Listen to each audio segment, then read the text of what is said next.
নমস্কার বন্ধুরা, সবাই ভালো আছেন তো? অনেকদিন পর আবার আপনাদের কাছে এসেছি নতুন গল্প নিয়ে। বিগত কয়েক সপ্তাহ ধরে বার্ষিক পরীক্ষা চলাকালীন আমাদের পক্ষে গল্প পরিবেশন করা সম্ভব হয়ে ওঠেনি। তাই আমাদের এই অনিচ্ছাকৃত বিলম্বের জন্য টিম গল্পপাড়া আপনাদের কাছে ক্ষমা প্রার্থী। আমাদের পূর্ববর্তী গল্পগুলোতে আপনাদের যেভাবে পাশে পেয়েছি তার জন্য অসংখ্য ধন্যবাদ। আশা করব আগামী দিনেও আপনারা আরও বেশি উৎসাহ নিয়ে ঠিক এভাবেই আমাদের পাশে থাকবেন। আর আজ আপনাদের যার গল্প শোনাব, তিনি বর্তমান সময়ের একজন অন্যতম শ্রেষ্ঠ কিশোর সাহিত্যিক, হিমাদ্রি কিশোর দাশগুপ্ত। তার রচনার মধ্যে আমরা আধুনিক জীবনের রহস্যের সন্ধান পাই। তার বিখ্যাত রচনাগুলোর মধ্যে সন্ধ্যাদ্বীপের সোনার ড্রাগন, রুদ্রনাথের চুনির চোখ, ঝুনঝুন প্রাসাদের ছায়ামূর্তি বিশেষ উল্লেখযোগ্য। আজকে তারই লেখা একটি ভৌতিক ছোট গল্প আপনাদের শোনাব। মুখোশ। মুখোশ জিনিসটা একরকম জটিল জিনিস। কেউ এতে চেহারা ঢাকে, আবার কেউ বা চরিত্র। কিন্তু প্রেত আর মানুষের পার্থক্য করতেও কি মুখোশের প্রয়োজন? হয়তো তাই। আর এইরকমই এক মুখোশের পাল্লায় পড়ে তাপস কিরকম নাকানি চোবানি খেয়েছিল সেই কাহিনীটাই আজ শোনাবো আপনাদের।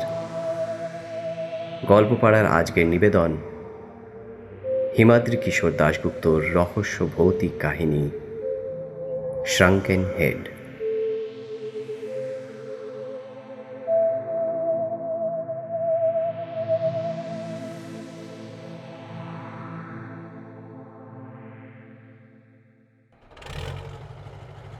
জিপটা তাপসকে নামিয়ে দিয়ে রাস্তার বাঁকে অদৃশ্য হয়ে গেল। কি প্রচণ্ড ঠান্ডা! চামড়ার জ্যাকেট আর উলের কান ঢাকা টুপি ভেদ করে শীত যেন কামড়ে ধরতে চাইছে তাকে। আর এত ঠান্ডা হবে নাই বা কেন? আজ জানুয়ারির 5 তারিখ, তার উপর জায়গাটা আবার দার্জিলিং। জিপের আলোটা পথের বাঁকে মিলিয়ে যেতেই চারপাশে একবার ভালো করে তাকালো তাপস। কেউ কোথাও নেই। টুরিস্ট সিজন অনেক আগেই শেষ হয়ে গেছে। এ সময় এখানকার হোটেল কনভেন্টগুলো বন্ধ হয়ে যায়। ঠান্ডায় অর্ধেক লোকই নিচে চলে যায়। ট্যাক্সি স্ট্যান্ডগুলো একদম খাঁ খাঁ করছে। তার লাগোয়া ভুটিয়া জিনিসপত্রের দোকানগুলোর ঝাঁপও সব বন্ধ। একটা কুকুর পর্যন্ত নেই। তাপস তার রিস্ট ওয়াচের দিকে তাকালো। 7টা বাজে। পঙ্খাবাড়িতে জিপটা খারাপ হয়ে গেছিল বলে তাপসের এখানে পৌঁছাতে ঘন্টা খানেক দেরি হয়েছে ঠিকই। তা বলে শীতের দার্জিলিংয়ে সন্ধ্যা নামতেই যে এত শুনশান হয়ে যায় সেটা তার ধারণা ছিল না। চারপাশ একবার দেখে নেবার পর তাপস তাকালো ওপর দিকে। বেশ কিছুটা ওপরে একটা রেলিং ঘেরা জায়গাতে কুয়াশা মেখে দাঁড়িয়ে আছে কয়েকটা ল্যাম্পপোস্ট। হলদেটে বাতি জ্বলছে। তাপস চিনতে পারল ওটা ম্যাল। আগেও বারতিনেক দার্জিলিংয়ে এসেছে তাপস। কখনো বন্ধু বান্ধব, কখনো বা পরিবার পরিজনের সাথে নিছক বেড়াবার জন্য গরমকালে। আর এবার সে এসেছে একটা কাজ নিয়ে। আসলে তাপস একটা বড় কুরিয়ার কোম্পানিতে মোটামুটি একটা চাকরি করে। অফিসেই তার কাজ। কিন্তু সম্প্রতি কোম্পানির সাথে একটা গণ্ডগোলের জেরে স্ট্রাইক করেছে কুরিয়ার ম্যানরা। এর ফলে সার্ভিস সব বন্ধ হয়ে যাবার উপক্রম। এদিকে বেশ কিছু চিঠি আর মালপত্র ডিসপ্যাচের অপেক্ষায় কোম্পানির ঘরে জমা আছে। তার মধ্যে বেশ কিছু জিনিস আবার ইনশিওর করা। সেগুলো ঠিক সময় প্রাপকের হাতে না পৌঁছে দিতে পারলে কোম্পানির আর্থিক ক্ষতি তো হবেই, তার সাথে সুনামেরও ক্ষতি হবে। বিশেষত এই দ্বিতীয় ক্ষতিটা এড়াতেই কোম্পানির মুম্বাইয়ের হেড অফিস থেকে তাপসদের কলকাতার অফিসে নির্দেশ এসেছে যে বিশেষত গুরুত্বপূর্ণ জিনিসপত্রগুলো আর স্ট্রাইক ওঠার অপেক্ষায় ফেলে রাখা যাবে না। অফিস স্টাফদের দিয়ে ডেলিভারি করাতে হবে।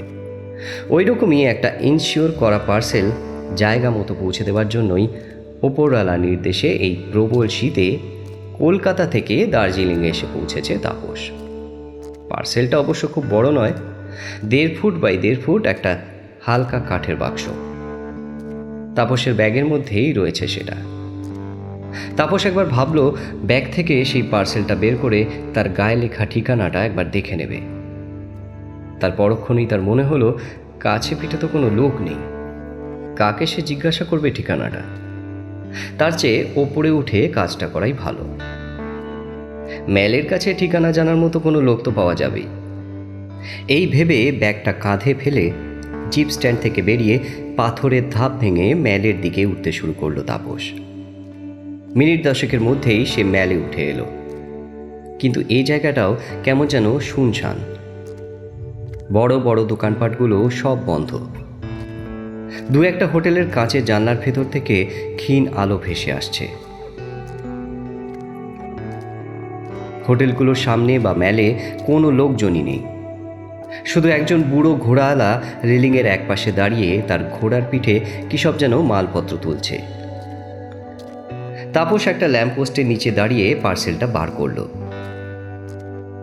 সেটা যে অনেক দূর থেকে এসেছে তা আগেই দেখেছে তাপস। কার্গো শিপের স্টিকার লাগানো আছে কাঠের ওপর, হলদেটে মোটা কাপড় জড়ানো বাক্সটার গায়ে। কলম্বিয়া থেকে অর্ধেক পৃথিবী ঘুরে পার্সেলটা এসেছে এদেশে। সেটা অবশ্য কোনো আশ্চর্য বিষয় নয়। পৃথিবী এখন অনেক ছোট হয়ে গেছে। তাপসের পাড়ার একটা ছেলেই তো চাকরি সূত্রে ব্রাজিলে আছে। সেও মাঝে মাঝে সে দেশ থেকে এটা ওটা পাঠায় তার কলকাতার বাড়িতে। কলম্বিয়া থেকে দার্জিলিংয়ে পার্সেল তো আসতেই পারে। ল্যাম্পপোস্টের ফ্যাকাশে আলোয় পার্সেলের গায়ে লেখাগুলো আরেকবার ভালো করে দেখল তাপস। প্রেরক এবং প্রাপকের নাম দুই সেখানে লেখা আছে। প্রেরকের নাম MM Sanyal, Bogota, Colombia. Bogota শহরটা যে কলম্বিয়ার রাজধানী তা জানা আছে তাপসের। প্রাপকেরও নাম MM সান্যাল, ঠিকানা ব্ল্যাক লগ হাউস নিয়ার ম্যাল রোড, দার্জিলিং। তাপস মনে মনে ভাবল, প্রেরক এবং প্রাপকের নামের আদ্যক্ষর এবং পদবী যখন হুবহু এক, তখন তারা পরস্পরের নিকটাত্মীয়ই হবে বলে মনে হয়। তাই আর দেরি না করে ঘোড়াওয়ালার কাছে এসে তাপস জানতে চাইল, ও ভাইয়া, ম্যাল রোডের কাছে ব্ল্যাক লগ হাউস কোথায় বলতে পারবেন? ঘোড়াওয়ালা তাপসের প্রশ্ন কি বুঝতে পারল কে জানে। সে জবাব দিল, मालूम नहीं है सर, पर एक काम कर सकते हैं, वहाँ पर जो दुकान देख रहे हैं ना, वहाँ पे जाके थोड़ा पूछ लीजिए, शायद उनको पता होगा। এই বলে সে একটু দূরে আঙুল তুলে একটা দোকান দেখিয়ে দিল। ম্যালের দক্ষিণ দিকে একটা গলির মুখে সেই দোকানের ঝাঁপ প্রায় বন্ধ, তবে ভিতরে লোক আছে বলেই মনে হয়। একটা ক্ষীণ আলো ভেসে আসছে দোকানের ভেতর থেকে। ঘোড়াওয়ালার সাথে আর বাক্য ব্যয় না করে তাপস পা বাড়ালো সেই দোকানের দিকে। যা ঠান্ডা পড়েছে তাতে দ্রুত কাজটা সেরে কোনো একটা হোটেলের কম্বলের তলায় ঢুকতে পারলে হয়। ঠিকানাটা যদি কাছাকাছির মধ্যে হয় তাহলে তেমন কোনো অসুবিধা নেই, কিন্তু যদি দূরে হয় তবে এখন সে কোনো একটা হোটেলে গিয়ে ঢুকে পড়বে। কাল ভোর হলে পার্সেলটা জায়গা মতো পৌঁছে দিয়ে তারপর ফেরার জন্য গাড়ি ধরবে। এই ঠান্ডার মধ্যে তার পক্ষে বেশি ঘোরাঘুরি করা সম্ভব নয়। এই কথা ভাবতে ভাবতে তাপস গিয়ে উপস্থিত হলো দোকানের সামনে। কাঠের ঝাঁপ ঠেলে দোকানের ভিতর প্রবেশ করতেই তাপস বুঝতে পারল সেটা একটা কিউরিও শপ। দোকানের ভিতর উজ্জ্বল আলো জ্বলছে। কাঁচের শোকেসে আর দেওয়ালের গায়ে রাখা আছে বিভিন্ন ধরনের অ্যান্টিক মূর্তি, থাঙ্কা, তিব্বতী মুখোশ আর নেপালি কুকরি। কাউন্টারে বসেছিলেন চোখে চশমা, গলা বন্ধ কোট, কুকরির এমব্লম লাগানো টুপি পরা একজন বৃদ্ধ ভদ্রলোক। তাপস কাউন্টারের সামনে গিয়ে দাঁড়াতেই তিনি তার দিকে তাকিয়ে বললেন, ইয়েস। তাপস পার্সেলটা তার দিকে বাড়িয়ে দিয়ে বলল, আগে আমি এই এই ঠিকানাটা খুঁজছিলাম। ভদ্রলোক ঘষা কাঁচের ফাঁক দিয়ে পার্সেলের গায়ের লেখাগুলো ভালো করে একবার পড়লেন। তারপর ভুরু কুঁচকে বললেন, দেখুন, এখানে কোনো বাড়ির নাম ওই ব্ল্যাক লগ হাউস আছে বলে তো আমার জানা নেই। তবে কাঠের বাড়ি তো এখানে অনেকেরই আছে।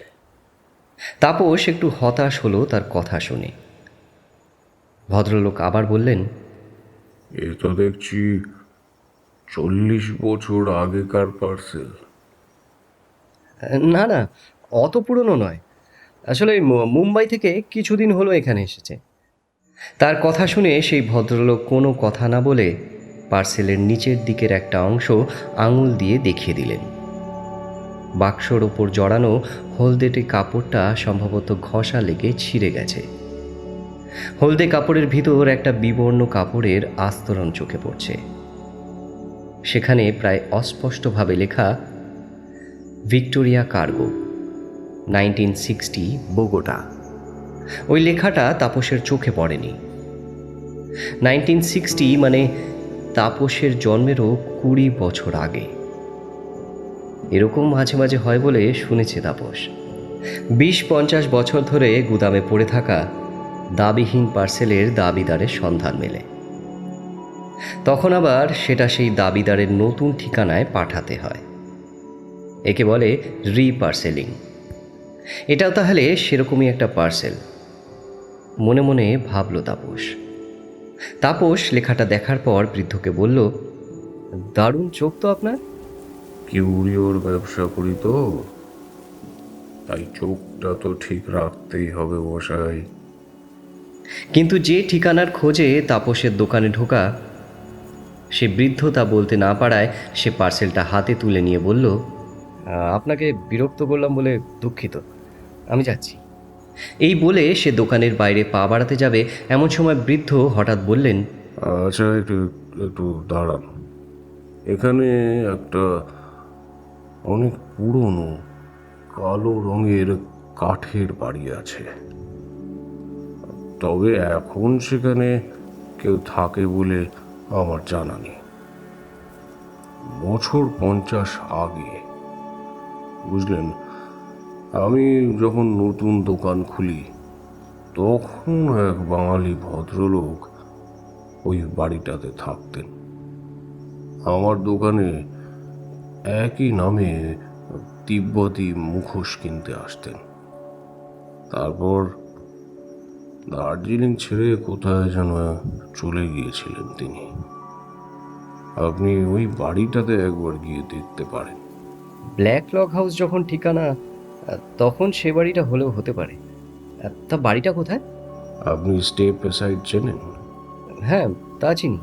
স্টেপ অ্যাসাইড ভুটিয়া বস্তি পার হয়ে একটু এগুলে দেখবেন ডান হাতে পাহাড়ের ঢাল বেয়ে একটা রাস্তা নিচের দিকে নেমে গেছে। ওই রাস্তার শেষ প্রান্তে বাড়িটা।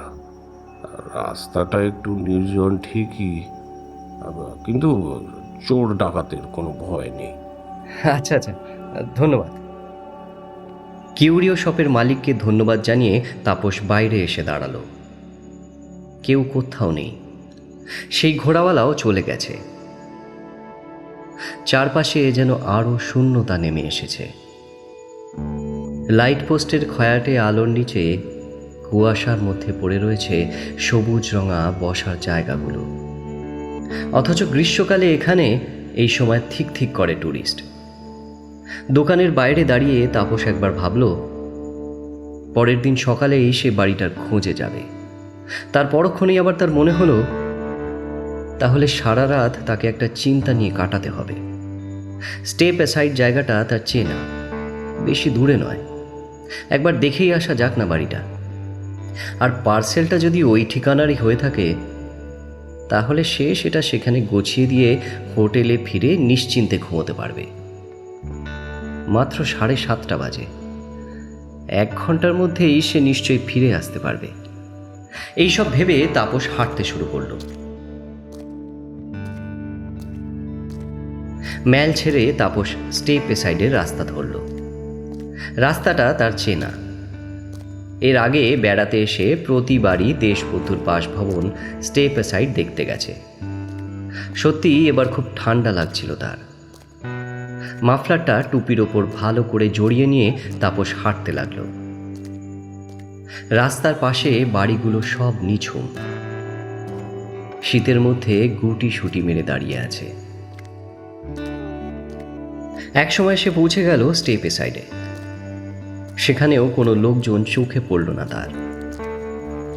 স্টেপ সাইড আর ঘুমন্ত ভুটিয়া বস্তি পিছনে ফেলে আর একটু এগোতেই ডান দিকেই ঢাল বেয়ে একটা রাস্তা নেমে গেছে। রাস্তা মানে পাথরের ধাপ। সেই ধাপ বেয়ে নিচে নামতে শুরু করলো সে। আর ঠিক তখনই আকাশ থেকে পেঁজা তুলোর মতো কি যেন ঝরে পড়তে শুরু করলো তাপসের গায়ে। তুষারপাত শুরু হয়েছে। বেশ অনেকটা নিচে নামার পর তাপস একটা সমতল জায়গাতে এসে দাঁড়ালো। রাস্তা চলে গেছে সামনের দিকে। তার দুপাশে ইউক্যালিপটাসের ঘন বন। তাপস কিছুক্ষণ দাঁড়িয়ে আবার হাঁটতে শুরু করলো। চারিদিকে কোনো আলো নেই। আস্তে আস্তে সাদা বরফের চাদরে ঢেকে যাচ্ছে গাছের মাথাগুলো। হিমেল বাতাসের ফিসফাস শব্দ শোনা যাচ্ছে ইউক্যালিপটাসের বন থেকে। জায়গাটা এত নির্জন যে এবার তাপসের একটু ভয় ভয় করতে লাগলো। তার মনে হলো এত রাতে তার এই জায়গাতে আসাটা ঠিক হয়নি। বনের মধ্যে দিয়ে আরও কিছুটা এগোবার পর তাপস যখন ভাবছে এবার ফিরে যাওয়াই ভালো, ঠিক সেই সময় তার চোখে পড়ল সেই বাড়িটা। ক্ষীণ চাঁদের আলোতে প্রায় অন্ধকারের সাথে মিশে দাঁড়িয়ে আছে ওই কাঠের বাড়িটা। তুষারপাতের ফলে তার ঢালু ছাদটা একটু সাদাটে দেখাচ্ছে। বাড়িটা দেখতে পাওয়ার সাথে সাথেই তাপসের মনের মধ্যে ভয়টা উবে গিয়ে একটা উৎসাহের সৃষ্টি হলো। সে মনে মনে ভাবল, যাক, বাড়িটা শেষ পর্যন্ত পাওয়া গেল। হাঁটতে হাঁটতে তাপস পৌঁছে গেল বাড়িটার সামনে। একটা অনুচ্চ পাথরের প্রাচীর দিয়ে ঘেরা বাড়িটা। তিন দিকে ইউক্যালিপটাসের ঘন বন। কম্পাউন্ডের ভেতর প্রবেশ করে সোজা রাস্তা ধরে তাপস গিয়ে দাঁড়ালো বাড়ির সদর দরজার সামনে। চাঁদের অস্পষ্ট আলোতে তাপস দেখল দরজার পাশে একটা ফলকে বিবর্ণ হয়ে যাওয়া কয়েকটা হরফ। এম সান্যাল লেখাটা দেখেই মনটা নেচে উঠল তার। সে ভাবল, যাক, এই প্রবল ঠান্ডার মধ্যে এতটা পথ আসা তার বিফলে যায়নি। ভাগ্যিস সেই বৃদ্ধ এই বাড়িটার কথা বলেছিল। কিন্তু বাড়ির ভিতর কোনো আলো দেখা যাচ্ছে না। জানলার কাঁচের সার্সির পেছনে বিরাজ করছে জমাট বাঁধা অন্ধকার। কোনো শব্দ নেই বাড়ির ভিতর, অথচ সদর দরজা ভিতর থেকেই বন্ধ। অর্থাৎ বাড়ির ভিতর কোনো লোক আছে। প্রথমে তাপস দুবার হালকা টোকা দিল দরজাতে, কিন্তু কোনো সাড়া পাওয়া গেল না। এরপর আবার টোকা মারল সে, একটু জোরে। এবারও কোনো সাড়া মিলল না।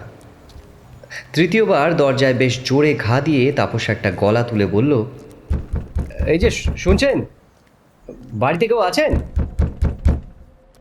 তার গলার শব্দে আর দরজা ধাক্কানোর শব্দে কাছের ইউক্যালিপটাস গাছ থেকে কি একটা পাখি ডানা মেলে উড়ে গেল বিষণ্ণ চাঁদের দিকে।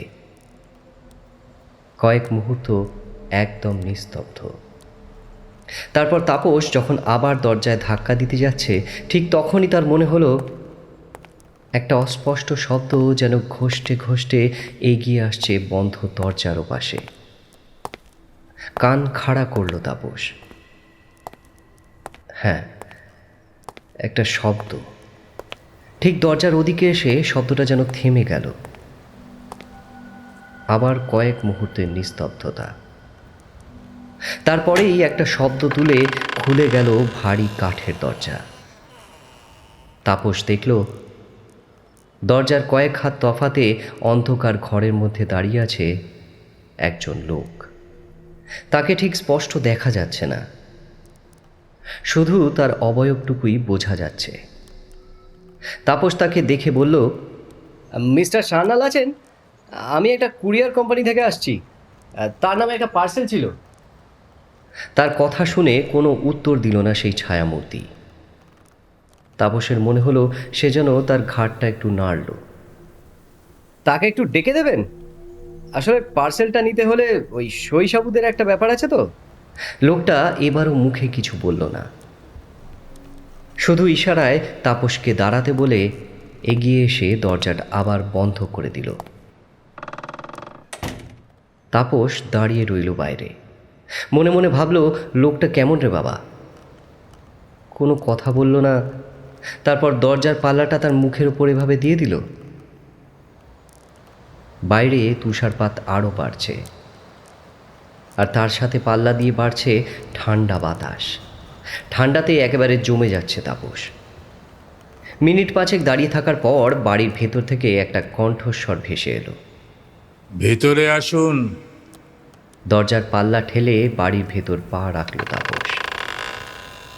প্রথমে একটা অন্ধকার ঘর, সেই ঘরের ওপাশে অন্য একটা ঘর থেকে মৃদু আলোক রেখা ভেসে আসছে। তাপস এগিয়ে গিয়ে দাঁড়ালো সেই ঘরের দরজায়। দরজার সোজাসুজি একটা টেবিল রাখা আছে ঘরের মাঝখানে। সেই টেবিলের ওপর একটা মোমবাতি জ্বলছে। টেবিলের ওপাশে একটা চেয়ারে বসে আছেন ড্রেসিং গাউন পরা পক্ককেশ এক ভদ্রলোক। তাপস দরজার কাছে গিয়ে দাঁড়াতেই তিনি ইশারাতে ঘরের মধ্যে ঢুকতে বললেন তাকে। কাঠের ওপর দামি কার্পেট বিছানো ঘরের মেঝেতে পা রাখল তাপস। ভিতরে ঢুকেই সে অবাক হয়ে গেল। ঘরের চারিদিকে দেওয়ালে টাঙানো আছে বিচিত্র সব মুখোশ। ঘরটা ঠিক যেন একটা মিউজিয়াম। ধীর পায়ে তাপস টেবিলের সামনে গিয়ে দাঁড়াতেই ভদ্রলোক ঠিক তার মুখোমুখি একটা গদি আটা চেয়ার দেখিয়ে বললেন, বসুন। বাইরে ঠান্ডায় দাঁড়িয়ে থাকতে নিশ্চয়ই বেশ কষ্ট হলো আপনার, মাফ করবেন। ভদ্রলোকের বেশ ভরাট গলা, তার বাচনভঙ্গিতেও বেশ একটা আভিজাত্য আছে। মৃদু হেসে তাপস চেয়ারটাতে বসল। তারপর পার্সেলটা টেবিলে রেখে ভদ্রলোকের উদ্দেশ্যে বলল, আমি তাপস বসু, কলকাতা থেকে আসছি। আপনি নিশ্চয়ই মিস্টার এম সান্যাল? হ্যাঁ, আমি সেই লোক। আসলে আপনার জন্য এই পার্সেলটা আছে, কলম্বিয়া থেকে এসেছে। এই বলে তিনি একবার তাকালেন টেবিলের উপরে রাখা পার্সেলটার দিকে। তাপস লক্ষ্য করল সেই পার্সেলটার দিকে তাকিয়ে তার মুখবয়বে কোনো পরিবর্তন হলো না। পার্সেলটা যে আসবে তা যেন তার আগে থেকেই জানা ছিল। পকেট থেকে চালানের কাগজটা বার করে ভদ্রলোকের দিকে এগিয়ে দিয়ে তাপস বলল, এই নিন, এই পার্সেলের নম্বরের সাথে নম্বর মিলিয়ে চালানটাতে একটা সই করতে হবে। কাগজটা হাতে নিয়ে বাক্সটা কাছে টেনে নম্বরটা মেলালেন ভদ্রলোক। তারপর কলমদানি থেকে একটা কলম তুলে কাগজের ওপর ঝুঁকে পড়ে সই করতে লাগলেন। সেই সুযোগে তাপস একবার ভালো করে দেখল ভদ্রলোককে। তার বয়স 70-এর বেশি হবে। এই বয়সেও বেশ বলিষ্ঠ চেহারা তার। গায়ের রং একসময় বেশ ফর্সাই ছিল বলে মনে হয়, এখন একটু তামাটে বর্ণ ধারণ করেছে। প্রশস্ত ললাট, টিকলো নাক, নিখুঁতভাবে কামানো মুখমণ্ডল। তবে তার চোখের দৃষ্টি কেমন যেন বিষণ্ণ। যেসব বয়স্ক মানুষ নিঃসঙ্গতায় ভোগেন তাদের চোখের দৃষ্টি যেমন হয় ঠিক ঠিক সেরকম। ঘরটার দিকে এক ঝলক তাকালো তাপস। রুচি আর আভিজাত্যের ছাপ ছড়িয়ে আছে সারা ঘরে। দেওয়ালে নানা রকম মুখোশ তো আছেই, পায়ের তলায় দামি কার্পেট, একপাশে ওক কাঠের বেশ কয়েকটা বড় আলমারি ভর্তি বই, সাবেক আমলের সোফা সেট। টেবিলের ওপর মোমদানিটাও মনে হয় রূপোর তৈরি। ফায়ার প্লেসটিতে কাঠ কয়লার আঁচ জ্বলছে। কারুকাজ করা ফায়ারপ্লেসের মাথার উপর বসানো আছে বেশ বড় পিতলের মূর্তি। মনে হয় অ্যান্টিক হবে। সই করার পর কাগজটা তাপসের হাতে তুলে দিলেন ভদ্রলোক। গোটা হরফে পুরো নাম সই করেছেন, মৃগাঙ্কক মোহন সান্যাল। পুরো নামটা দেখে তাপসের হঠাৎ কেন জানি না মনে হলো এই নাম যেন আগে কোথাও সে শুনেছে বা পড়েছে। যাই হোক, সইটা ঠিক মতো হয়েছে কিনা তা দেখে নিয়ে কাগজটা ভাঁজ করে পকেটে রাখল তাপস। তার কাজ হয়ে গেছে, এবার উঠতে হবে তাকে। তাই তাপস ভদ্রলোকের উদ্দেশ্যে বলল, ধন্যবাদ, আমি তাহলে এখন উঠি। ভদ্রলোক তাকিয়েছিলেন কাঁচের সার্সিওয়ালা জানলার দিকে। তাপসের কথা শুনে বললেন, কিন্তু আপনি এখন যাবেন কি করে? বাইরে তো তুষারপাত আর ঝড় শুরু হয়েছে। আপনি বরং একটু বসে যান। তাপসও জানলার দিকে তাকালো। বাইরের শব্দ ঘরের মধ্যে না ঢুকলেও তাপস দেখল বাতাসের প্রবল ধাক্কায় জানলার কাঁচের সার্সিগুলো থরথর করে কাঁপছে। মৃগাঙ্ক মোহনের কথা শুনে সে উঠতে গিয়েও থমকে গেল। সত্যি তো, এই অবস্থায় বাইরে সে কি করে বেরোবে? কিন্তু তুষারপাত আর ঝড় যদি না থামে তবে? এ কথা ভেবে মনে মনে একটু ভয় পেল তাপস। মৃগাঙ্ক মোহন মনে হয় তার মনের ভাব কিছুটা বুঝতে পারলেন। তাই তিনি বললেন, এই ঝড় বেশিক্ষণ হয় না, সম্ভবত কিছুক্ষণের মধ্যেই থেমে যাবে। হ্যাঁ, তাহলেই ভালো। আসলে পাহাড়ি পরিবেশে আমরা ঠিক অভ্যস্ত নই তো, তাই এই তুষারপাত আমি এই প্রথম দেখলাম। মৃগাঙ্ক মোহন মৃদু হাসলেন, তারপর ধীর কণ্ঠে বললেন, জানেন, অনেক অনেক দিন আগে এরকমই এক রাতে জনমানব শূন্য উড়াল পর্বতের ঢালে সারা রাত তুষারপাতের মধ্যে একলা কাটিয়েছিলাম আমি। 3 ফুট তুষারের চাদরের নিচে ঢেকে গেছিল আমার দেহ। বাঁচার কোনো আশাই ছিল না। নেহাত ভাগ্যের জোরে পরদিন দুপুরে স্থানীয় ঘোড়াওয়ালারা আমাকে বরফের নিচ থেকে উদ্ধার করে। আপনি কি মাউন্টেনিয়ার ছিলেন নাকি? না, অনেক পাহাড় আমি ঘুরে বেরিয়েছি ঠিকই, কিন্তু মাউন্টেনিয়ার বলতে যা বোঝায় তা আমি ছিলাম না। একটু চুপ করে থাকার পর মৃগাঙ্ক মোহন বললেন, আসলে আমি ছিলাম একজন ভূপর্যটক, অর্থাৎ ইংরেজিতে যাকে বলে গ্লোব ট্রটার। আচ্ছা আচ্ছা, আপনি কি পর্যটকের ডায়েরি বলে একটা বই লিখেছিলেন? একটা বিষণ্ণ হাসি ফুটে উঠল মৃগাঙ্ক মোহনের ঠোঁটের কোণে। হ্যাঁ, ওটা আমারই লেখা। চেয়ার ছেড়ে প্রায় লাফিয়ে উঠতে যাচ্ছিল তাপস, কিন্তু নিজেকে সামলে নিয়ে সে বলল, ওটা তো একটা বিখ্যাত বই। আমি ছোটবেলা থেকে আজ পর্যন্ত অনেকবার পড়েছি আপনার ওই ভ্রমণ কাহিনী। আমি তো ভাবতেই পারছি না আপনার মতো এত বিখ্যাত লোকের সামনে আমি বসে আছি। চোখ দুটো এবার যেন একটু উজ্জ্বল হয়ে উঠল তার। তিনি বললেন, আপনি পড়েছেন বইটা? আমি কিন্তু নিজে বই আকারে লেখাটা চোখে দেখিনি। ভুলেই গেছিলাম ওই লেখার কথা। এত বছর পর আবার আপনার মুখে সে বইয়ের কথা শুনলাম। আপনার লেখা বই আপনি দেখেননি কেন? আমি বিদেশ থেকে ডাকে পাঠিয়েছিলাম লেখাগুলো, প্রকাশক ছেপেছিলেন। আমি বইটা হাতে পাইনি।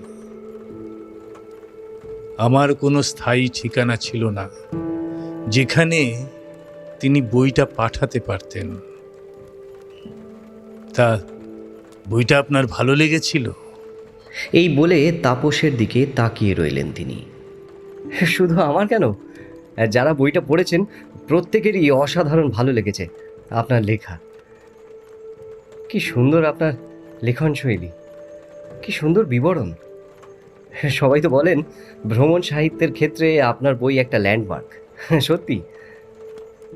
তবে তবে আমি কিন্তু আপনার বইয়ের প্রথম খণ্ডটাই পড়েছি, মানে ওই আমেরিকা ভ্রমণ পর্যন্ত। অন্য খণ্ডগুলো কিন্তু আর পড়া হয়নি। তাপসের কথা শুনে মৃগাঙ্ক মোহন চুপচাপ তাকিয়ে রইলেন তার দিকে। কিছুক্ষণ নিস্তব্ধভাবে কেটে গেল। তাপস একবার তাকালো জানলার দিকে। একটা ঠক ঠক করে শব্দ হচ্ছে। ঝড়ের সাথে সাথে বরফের কুচিও এসে আঘাত করছে জানলার কাছে।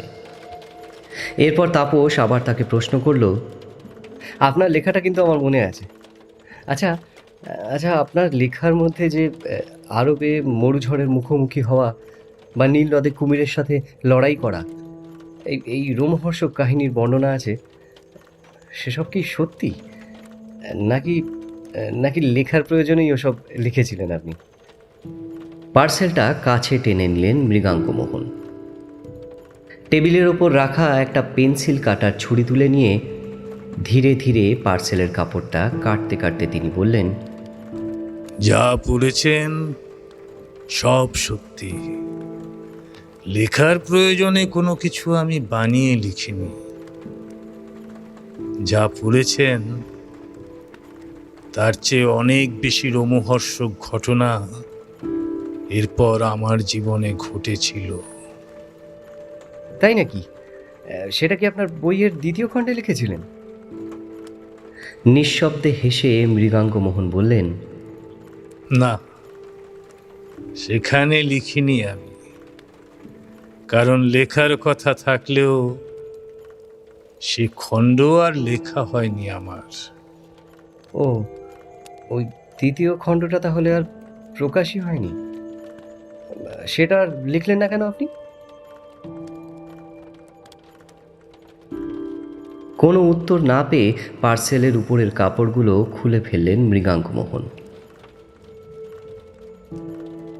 তার ভিতর থেকে বেরিয়ে পড়েছে কালো রঙের পালিশ করা একটা কাঠের বাক্স। ছোট্ট একটা ডালা আছে তাতে। বাক্সটা যে অনেক পুরনো তা দেখেই বোঝা যাচ্ছে। কাপড়গুলো খুলে ফেলার পর মৃগাঙ্ক মোহন পরম মমতায় তার গায়ে একবার হাত বুলিয়ে বললেন, জানেন, এই বাক্সটা অনেক দূর থেকে এসেছে, তবে আসতে অনেক দেরি হলো। কত বছর ধরে এর জন্য প্রতীক্ষা করে আছি আমি। হ্যাঁ জানি, কলম্বিয়ার রাজধানী বাগোটা থেকে। বাক্সটার দিকে স্থির দৃষ্টি রেখে ভদ্রলোক অস্পষ্ট স্বরে বললেন, হ্যাঁ, বোগোটা। সেখানেই তো ঘটেছিল আমার ভ্রমণ পথের সবচেয়ে রোমহর্ষক রোমাঞ্চকর ঘটনাটা, যা কোথাও লেখা হয়নি আমার। এই বলে চুপ করে গেলেন তিনি। বাইরে ঝড়ের বিরাম নেই। জানলার সার্সিগুলো কেঁপেই চলেছে। তার ঘরের মধ্যে এখন বেশ আরাম লাগছে তাপসের। ফায়ারপ্লেসের আঁচে তার শীত শীত ভাবটা একদম কেটে গেছে। শুধু তার একটাই ভয়, ঝড় থামলে ম্যালের হোটেলগুলোর দরজা বন্ধ হয়ে যাবে না তো? তবে বাইরে যে অবস্থা তাতে এখন বেরোনো তার পক্ষে অসম্ভব।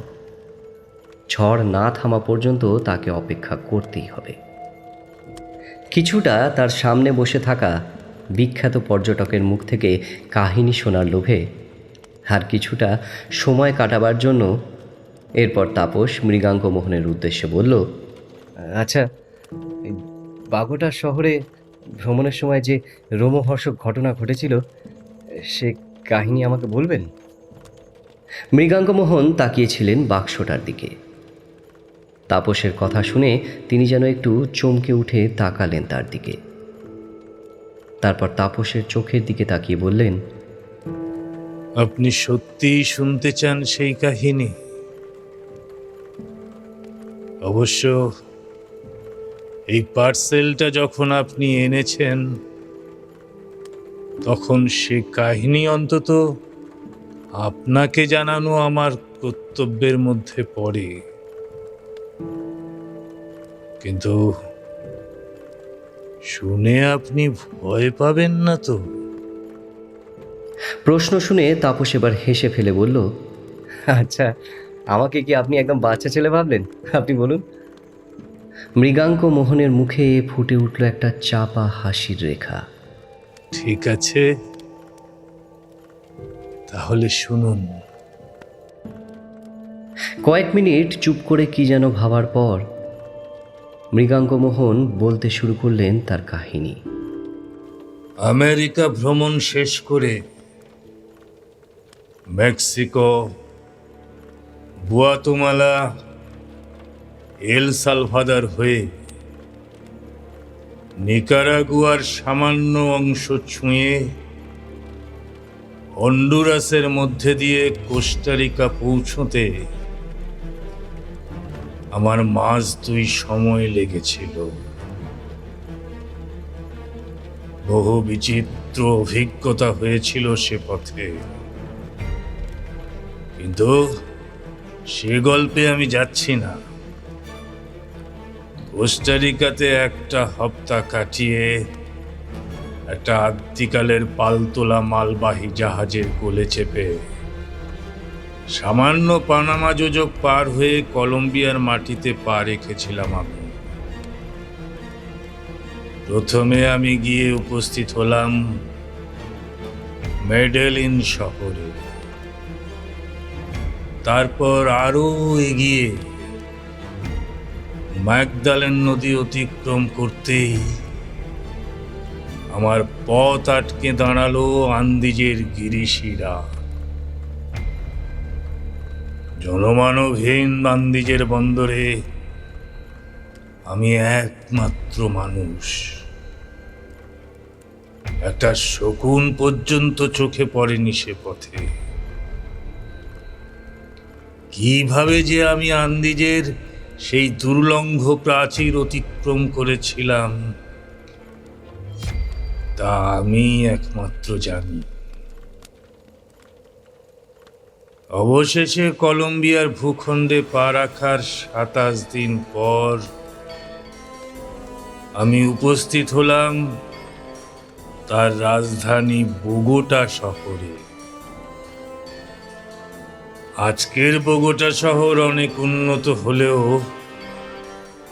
সে সময় বোগোটা ছিল পাহাড়ের উপর অবস্থিত একটি ছোট্ট শহর।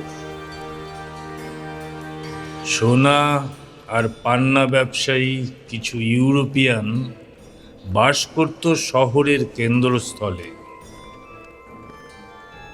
আপনি হয়তো জানেন যে পৃথিবীর অর্ধেক পান্না কলম্বিয়াতে পাওয়া যায়, আর সেখানে বাস করত মাথা ঈগলের পালকের সাজ আর বিচিত্র পোশাক পরা রেড ইন্ডিয়ানরা। সংখ্যায় তারা প্রচুর। শহরের উপকণ্ঠে চাষাবাদ করত, কেউ কেউ আবার কাজ করত ইউরোপিয়ানদের বাড়িতে। যাই হোক, বোগোটা পৌঁছে আমি মনস্থির করলাম একটা মাস সেখানে কাটাবো আমি। আন্দিজ পার হতে যে ধকল গেছে তা কাটিয়ে ওঠার জন্য একটা মাস বিশ্রামের প্রয়োজন। তারপর রওনা হব ব্রাজিলের আমাজন অববাহিকার দিকে। আমার সিদ্ধান্ত মতো বোগোটাতে থাকার জন্য এক ইউরোপিয়ানের ফাঁকা বাড়ি ভাড়া নিলাম আমি। একজন যুবক রেড ইন্ডিয়ান চাকরও জুটে গেল। ওর নাম পাচামাকি। বেশ শান্ত প্রকৃতির ছেলে। ইউরোপিয়ানদের সংস্পর্শে খ্রিস্ট ধর্ম নিয়েছে, তবে স্বজাতির সাথেও যোগাযোগ রেখে চলে। আমরা দুজনে থাকতে শুরু করলাম সেই ছোট্ট বাড়িটাতে।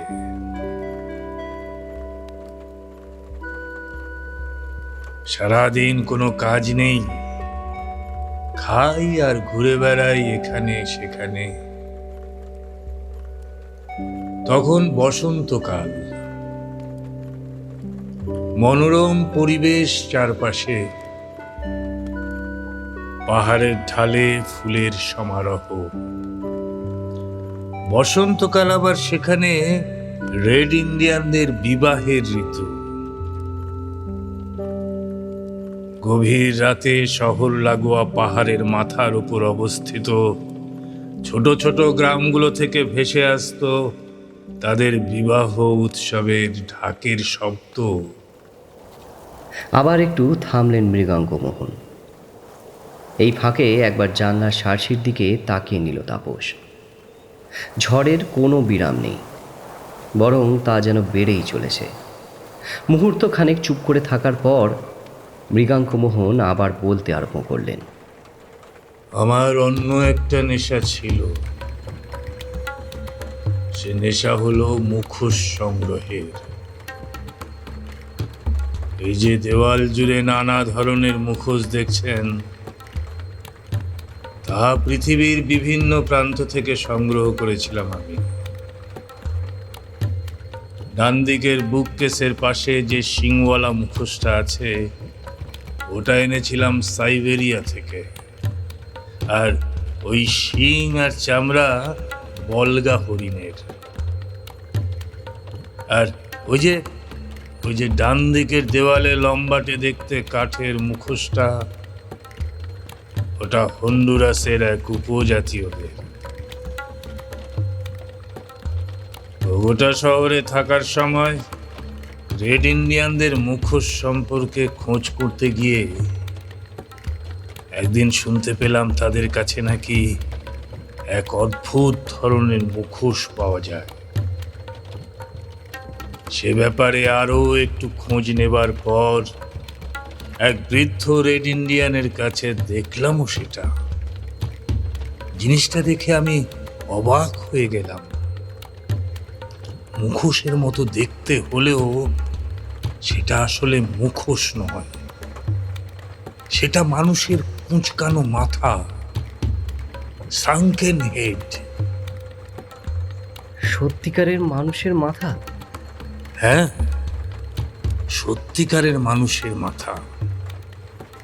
এক রাশ চুলওয়ালা, মুখোশের মতো দেখতে মানুষের কুঁচকানো মাথা। চুল ছাড়াও তার দাঁত, ঠোঁট, নাক সব থাকে। শুধু চোখের পাতা দুটো সুতো দিয়ে সেলাই করা থাকে, যাতে অশুভ আত্মা তার মধ্যে প্রবেশ না করতে পারে।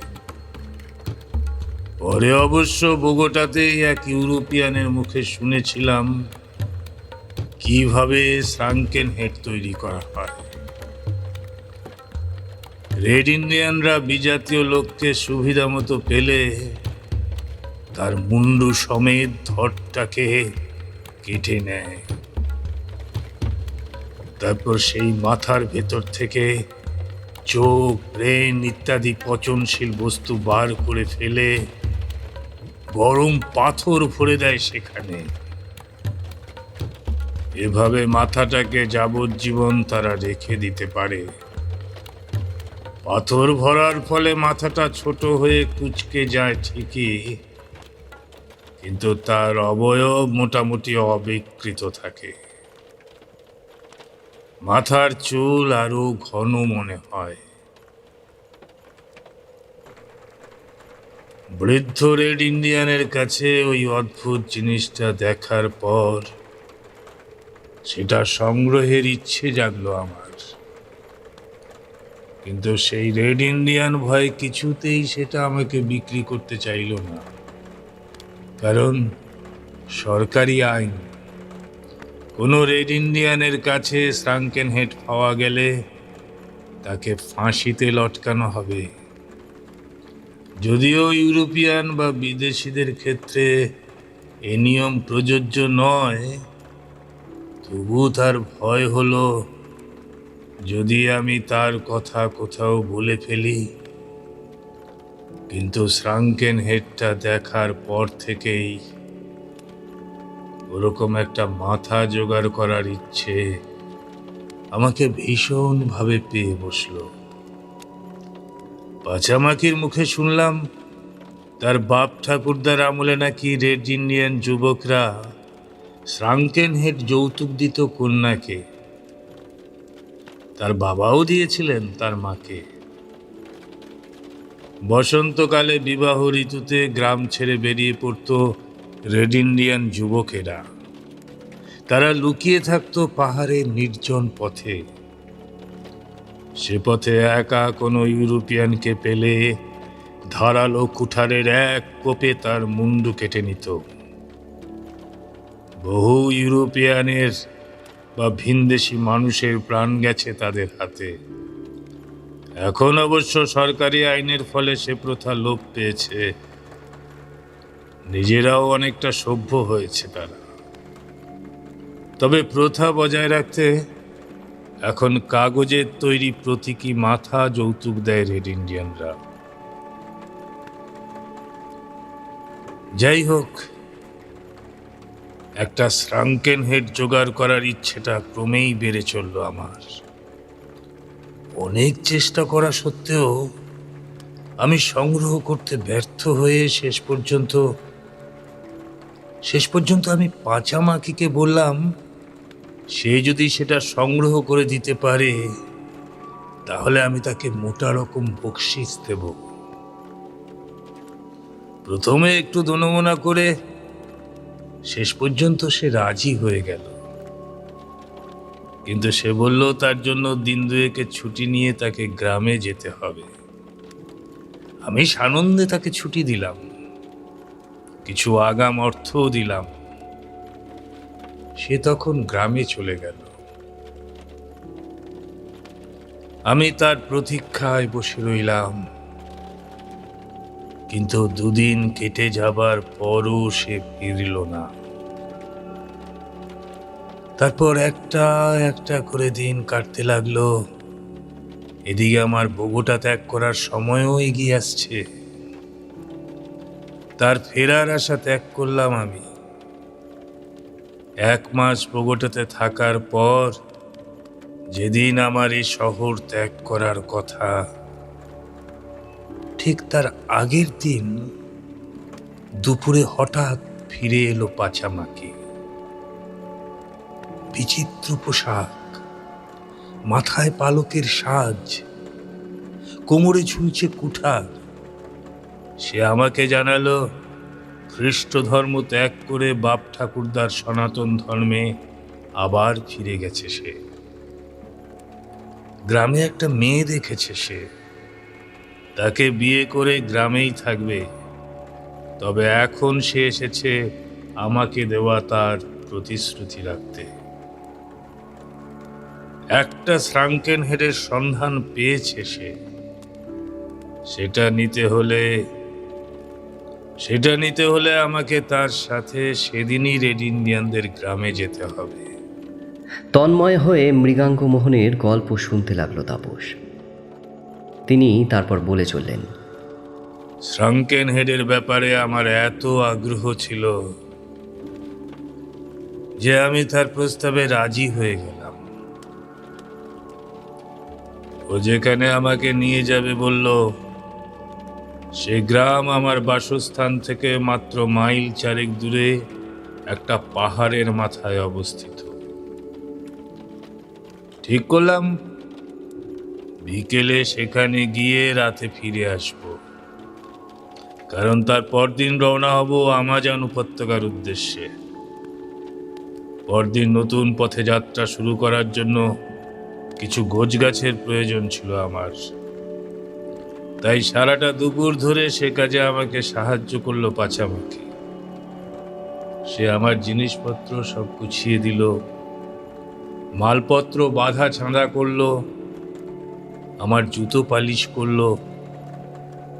সব কাজ শেষ হবার পর বিকেল বেলায় আমি তার সাথে যাত্রা করলাম তার গ্রামের দিকে।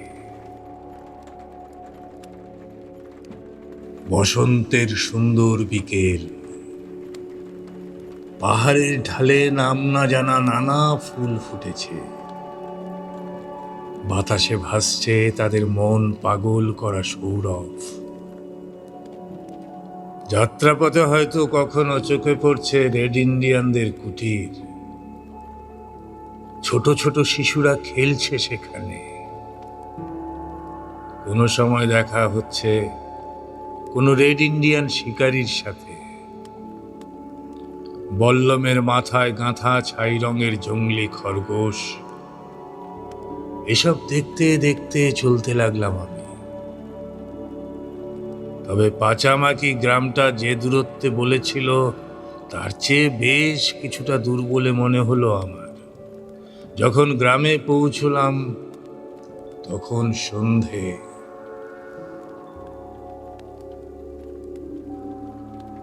গ্রামে মানে গোটা 15 কুড়ে ঘর, জনা 30 নানা বয়সী রেড ইন্ডিয়ান নারী পুরুষ বাস করে সেখানে।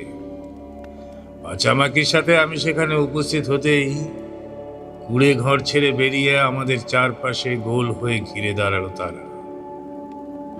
সেই দলের মধ্যে যেমন মাথা ঈগলের পালকের সাজওয়ালা, মুখমণ্ডলে অসংখ্য বলিরেখা আঁকা দীর্ঘদেহী বৃদ্ধ, তেমনি আছে পাচামাকির মতো যুবক বা মাথায় দুটো মাত্র পালক গোজা লম্বা বেনিওয়ালা রেড ইন্ডিয়ান যুবতীরা। এমনকি কাঠের চুষিকাঠি হাতে কয়েকটা বাচ্চাও সেই দঙ্গলে চোখে পড়ল আমার। তারা আমাকে দেখে নিজেদের মধ্যে তাদের ভাষায় কি যেন বলা বলি করতে লাগলো। তার বিন্দু বিসর্গ বুঝতে পারলাম না আমি। সেই ভিড় ঠেলে পাচামাকি আমাকে নিয়ে ঢুকলো একটা কুঁড়ে ঘরের মধ্যে।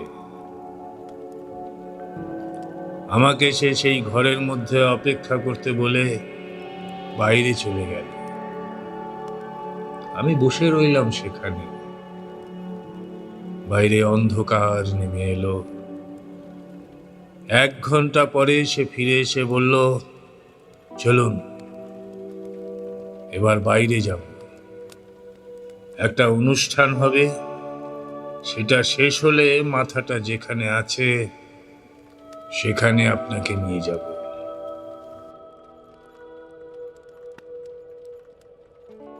বাইরে বেরিয়ে দেখি আকাশে ধীরে ধীরে চাঁদ উঠেছে। গোল হয়ে দাঁড়িয়ে থাকা ত্রিভুজ আকৃতির কুড়ে ঘরগুলির ঠিক মাঝখানে খোলা আকাশের নিচে জ্বালানো হয়েছে একটা অগ্নিকুণ্ড। তার সামনে দাঁড়িয়ে আছে মুখে বিচিত্র উল্কি আঁকা রেড ইন্ডিয়ান পুরুষরা। তাদের প্রত্যেকের কোমরে রয়েছে ছোট আকৃতির ধারালো কুঠার, আর তার কিছু দূরে মাটিতে ভিড় করে বসে আছে মহিলারা। 2 ঢাক বাদকও সেজে গুজে দাঁড়িয়ে আছে সেখানে। বাইরে বেরিয়ে আমরা গিয়ে বসলাম অগ্নিকুণ্ড থেকে একটু দূরে ওই পাথরের ওপর। আমরা সেখানে গিয়ে বসার পর একজন দীর্ঘদেহী সর্দার মতো রেড ইন্ডিয়ান দুর্বোধ্য ভাষায় কি যেন নির্দেশ দিল।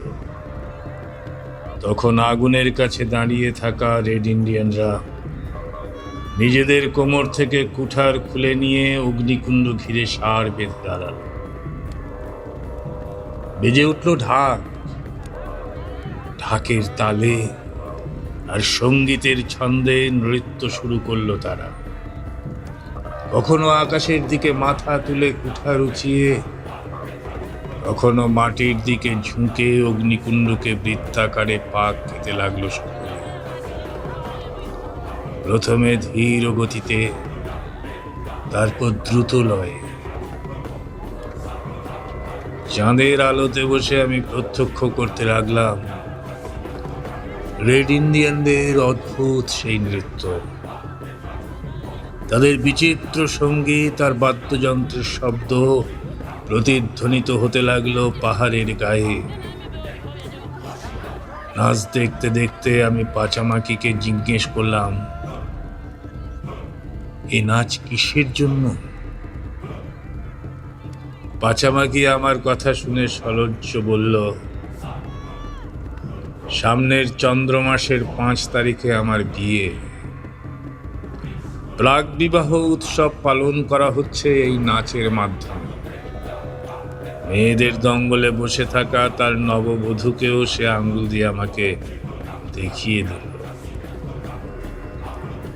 এর কিছুক্ষণ পর যারা নাচছিল তাদের মধ্যে থেকে একজন বেরিয়ে এসে আমার পাশে বসে থাকা পাচামাকিকেও তাদের মধ্যে টেনে নিয়ে গেল। কোমর থেকে কুঠার খুলে নিয়ে সেও তাদের সাথে নৃত্য শুরু করলো। একলা বসে রইলাম আমি। সময় এগোতে লাগলো, নেচে চলল পাচামাকি। এক সময় ঘড়ির দিকে তাকিয়ে দেখি অনেক রাত হয়ে গেছে। জিনিসটা নিয়ে আমাকে ফেরার পথ ধরতে হবে, আর দেরি হলে ফেরা হবে না। ব্যাপারটা ভেবে নৃত্যারত পাচামাকির দৃষ্টি আকর্ষণ করার জন্য উঠে দাঁড়ালাম আমি। তখন নাচের ছন্দ একদম চরম পর্যায়ে পৌঁছেছে। রেড ইন্ডিয়ানদের ছন্দবদ্ধ সমবেত পদাঘাতে কেঁপে উঠছে মাটি। তাদের চিৎকার আর ঢাকের শব্দ 5 গুণ বৃদ্ধি পেয়েছে। আমি উঠে দাঁড়াবার পর মনে হয় আমাকে লক্ষ্য করলো পাচামাকি, এবং সম্ভবত উঠে দাঁড়াবার কারণও অনুধাবন করল সে। তাই কিছুক্ষণের মধ্যে দল ছেড়ে বেরিয়ে এসে আমাকে সে বলল, এবার চলুন, আপনাকে আপনার জিনিসটা দিয়ে দিই। আসুন আসুন আপনি। হ্যাঁ চলো, অনেক দেরি হয়ে গেছে। এখন কোথায় যেতে হবে? কিছু দূরে পাহাড়ের খাদের ধারে একদম একলা দাঁড়িয়ে আছে একটা কুঁড়ে ঘর। সেটা দেখিয়ে পাচামাকি বলল, ওই যে আমার নতুন ঘর। বিয়ের পর আমি ওখানেই থাকবো, আর ওখানেই রাখা আছে আপনার মুন্ডুটা। আসুন আসুন আমার সাথে। পাচামাকির পিছন পিছন আমি গিয়ে দাঁড়ালাম সেই কুঁড়ে ঘরের সামনে। ইঙ্গিতে আমাকে তার ভিতরে প্রবেশ করতে বলল সে। প্রথমে ঘরের ভিতর পা রাখলাম আমি, আমার পিছন পিছন পাচামাকি। ঠিক সেই মুহূর্তেই বাইরে থেমে গেল রেড ইন্ডিয়ানদের চিৎকার আর ঢাকের শব্দ। ছোট্ট ঘরটাতে কোনো আলো জ্বলছে না, শুধু খোলা দরজা দিয়ে একটু চাঁদের আলো এসে পড়েছে ঘরের ভিতর। ঘরে ঢুকে আমি পিছন ফিরে পাচামাকিকে বললাম, কোথায় জিনিসটা? আমার কথার উত্তরে পাচামাকি তার বেটে কুঠার সমেত হাতটা তার মাথার উপর তুলে ধরে হেসে বলল, ওই দেয়ালের দিকে তাকান। ওই দেয়ালের কোণেই রাখা আছে আপনার মুন্ডুটা। মুখ ফিরিয়ে ঘাটটা একটু ঝুঁকিয়ে তাকালাম সামনের ওই আধো অন্ধকার দেওয়ালের দিকে। এই পর্যন্ত বলে হঠাৎই চুপ করে গেলেন মৃগাঙ্কমোহন। তাপস তন্ময় হয়ে তার কাহিনী শুনছিল। মৃগাঙ্কমোহন থেমে যেতেই তাপসের মুখ থেকে বেরিয়ে এলো, তারপর তারপর তারপর এই যে। তাপস গল্প শুনতে শুনতে খেয়াল করেনি কখন যেন তিনি বাইরে বার করে ফেলেছেন বাক্সর ভিতরে রাখা জিনিসটা। মৃগাঙ্কমোহনের কথা শুনে তাপস তাকালো টেবিলের ওপর তার হাতে ধরা জিনিসটার দিকে। সেটা দেখতে অবিকল যেন একটা মুখোশের মতো। ঘন কালো চুলালা কুঁকড়ে যাওয়া একটা মানুষের মুখ। নাক ঠোঁট সব ঠিকই আছে, শুধু তার চোখের পাতা দুটো সুতো দিয়ে সেলাই করা। শ্রাঙ্কেন হেড। সেটা দেখে বিস্মিত হয়ে তাপস বলে উঠল, এই মাথাটাই কি ছিল সেই ঘরের ভেতর? কার মাথা এটা? এরকম ঘন কালো চুল তো ইউরোপিয়ানদের থাকে না। একটা বিষণ্ণ হাসি ফুটে উঠল মৃগাঙ্ক মোহনের মুখে। আর ঠিক সেই সময় ঝড়ের ঝাপটে খান খান হয়ে গেল জানলার কাঁচের সার্সিগুলো। একরাশ ঠান্ডা বাতাসের ঝলকে নিভে গেল টেবিলে রাখা মোমবাতিটা। ঘরটা পুরো অন্ধকার হয়ে গেল। শুধু ফায়ার প্লেসের গনগনে আঁচের লাল আভা এসে পড়েছে মৃগাঙ্ক মোহনের মুখে আর তার ডান হাতে ধরা শ্রাঙ্কেন হেডের ওপর। অন্ধকার ঘরের মধ্যে তাপসের দিকে বিষণ্ণ হাসি নিয়ে তাকিয়ে রইলেন তিনি। হঠাৎ যেন তাপসের মনে হলো এই দুই মুখের মধ্যে বড্ড বেশি মিল। চেয়ার ছেড়ে উঠে দাঁড়ালো তাপস। এর পর মুহূর্তে মৃগাঙ্কমোহন বাঁ হাত দিয়ে তার নিজের ঘাড়ের ওপর থেকে এক টানে তার মাথাটা খসিয়ে ফেললেন। ঘাড়ের ওপর শুধু জমাট বাঁধা অন্ধকার। একটা আর্ত চিৎকার করে উঠল তাপস। তারপর কোনো রকমে সেই অন্ধকার ঘর ছেড়ে ছিটকে বাইরে বেরিয়ে গেল। ঘরের ভেতর থেকে ভেসে এলো মৃগাঙ্ক মোহনের গলা। আরে, এই ঝড় বৃষ্টির মধ্যে কোথায় যাচ্ছেন আপনি? গল্পটা তো পুরো বলাই হলো না আপনাকে। সেই কুঁড়ে ঘরের ভিতর কি হলো সেটা শুনে যান।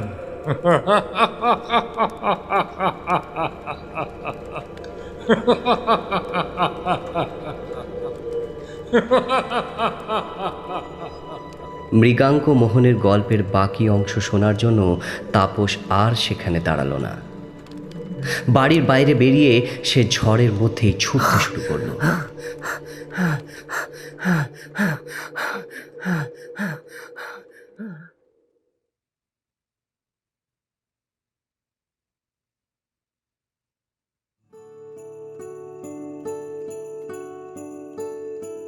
গল্পপাড়ায় আজকে শুনলেন হিমাদ্রি কিশোর দাশগুপ্তর গল্প শ্রাঙ্কেন হেড।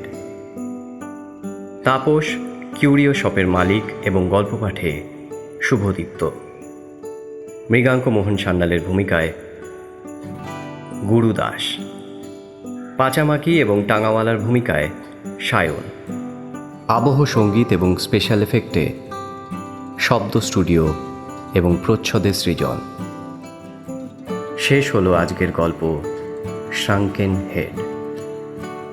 আজকের গল্প আপনাদের কেমন লাগলো সেটা অবশ্যই কমেন্ট করে জানাবেন। আগামী সপ্তাহে আরও একটি রোমাঞ্চকর গল্প নিয়ে হাজির হব গল্পপাড়ায়। সাথে থাকবেন, সুস্থ থাকবেন। ধন্যবাদ।